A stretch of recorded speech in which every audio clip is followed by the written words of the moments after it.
Hi guys! So ngayon, i-share ko lang sa inyo yung bagong update ni SSS dahil kadalasan ngayon is may mga nabasa akong mga comment na tulad nito. Hi ma'am, tanong ko lang, wala na bang SSS mobile app ngayon? Kiniklik ko po kasi yung update, then after that, error ang lumabas. So guys, naglabas ng announcement si SSS na kung saan is the new SSS mobile app is on its way.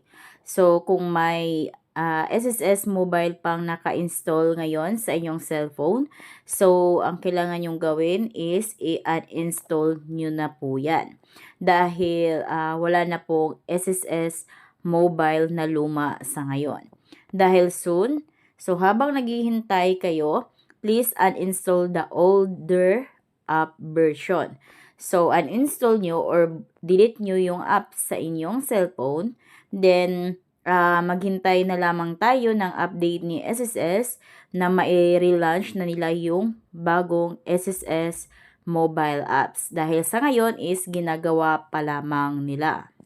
Dahil sa bagong SSS mobile apps at saka sa SSS website, so magkakaroon na ng security.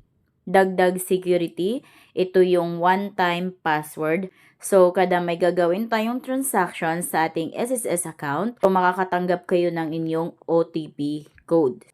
Kung kaya sa ngayon is binabago or ina-update na ni SSS yung bagong version ng SSS mobile apps.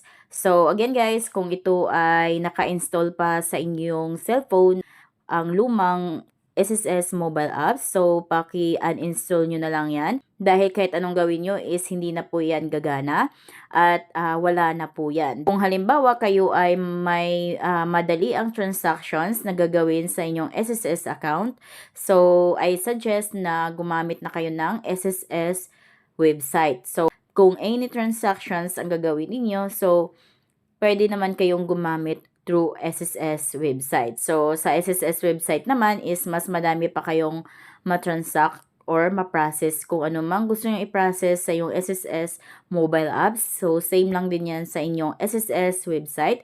Pwede nyo ding matransact or ma-process ang lahat ng gusto nyong transaction sa SSS website. So, ayan lang guys. So, sana naisagot ko na yung kadalasang mga katanungan nyo ngayon sa SSS. So, kung kayo bago sa aking vlog, please consider to subscribe para updated kayo lagi sa mga videos ko. Thank you for watching!